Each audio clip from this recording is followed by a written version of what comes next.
It feels like you can't escape it, right? Every single day there's a new AI headline.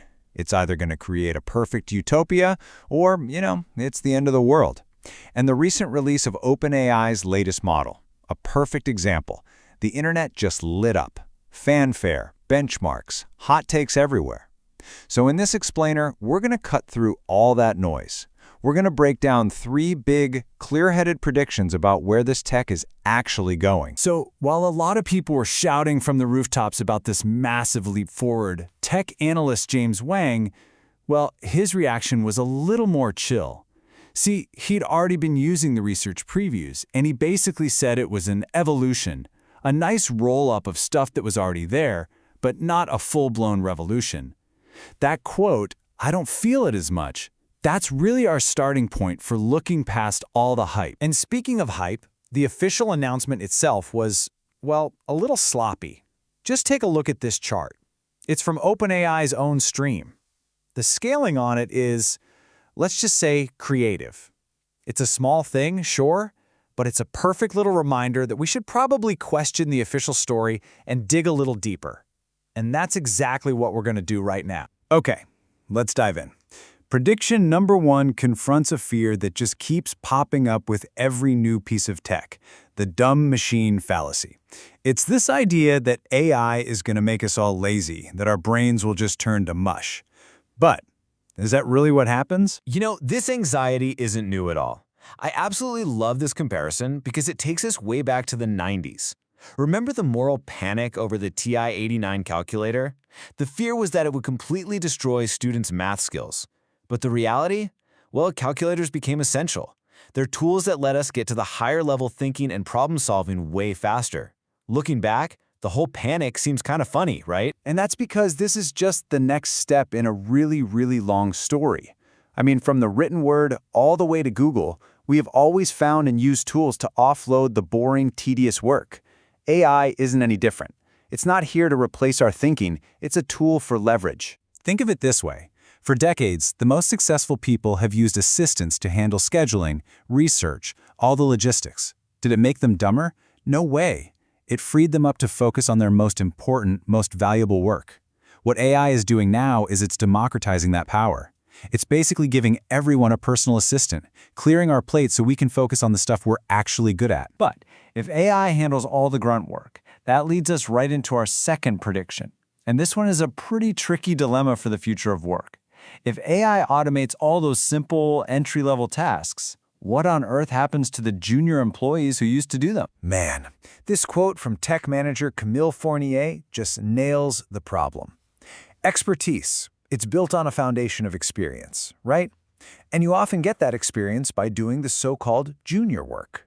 So if AI just automates that whole foundational layer, how does the next generation ever build the skills they need to become senior leaders? So what you end up with is this classic economic problem. It's kind of like a prisoner's dilemma for companies. Think about it.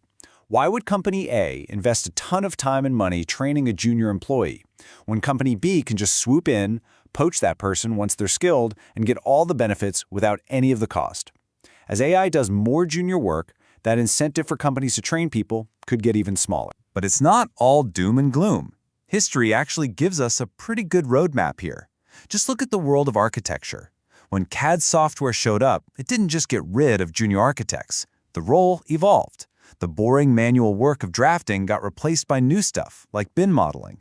And you even got brand new specialized roles, like expert CAD technicians, that didn't even exist before.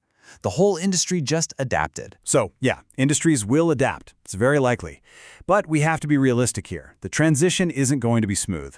For a new grad stepping into a world where even entry-level jobs are asking for years of experience, the near future could be really, really tough. The kids will probably be all right eventually, but it's going to be a bumpy ride for a while. Okay, this brings us to our final prediction, and it's the big one. The one you see in all the sci-fi movies, the AGI horizon. Are we really about to create some kind of godlike artificial general intelligence? This quote gets to the very heart of the limits of today's deep learning. These models are amazing, they're incredibly powerful, but they only work by recognizing and remixing patterns from the data they were trained on. In other words, they are masters of interpolation, working inside the box of what they already know. They can't extrapolate. They can't reason about things that are truly outside of that box. Computer scientist Judea Pearl's ladder of causation shows us just how huge that gap really is. So today's AI, it's amazing at rung 1, association. It sees patterns in data better than anything. But real intelligence, that lives up on rungs 2 and 3. Intervention, that's asking, what if I do this? And counterfactuals, that's imagining, what if I had done that? Our current models, they aren't even on the second rung of the ladder. You know, maybe the best analogy for AGI right now is general quantum computing. Both fields have brilliant people working in them. They both have some really promising theories. But in both cases, there is no clear, practical, or testable path from where we are right now to a working solution. That doesn't mean it's impossible, but it for sure means it's not happening tomorrow. Okay, so we've cut through the hype, we've laid out 3 predictions that are a bit more grounded in reality. Where does all of this leave us? What's the big takeaway here? It really boils down to these 3 key things. First, AI is a tool for leverage. It's not an intelligence killer. Second, the job market is facing a painful but necessary adaptation, not an apocalypse. And third, true human-like AGI is a distant horizon, not some immediate threat knocking on our door. At the end of the day, the rise of AI is not a spectator sport. It is changing the rules of the game for how all of us work, learn, and create. It's not something to be feared or worshipped from a distance. It's something to be understood and used. The question isn't what the machines will do to us, but what we will do with them. The game has already started. The only real question is, how are you going to adapt to play?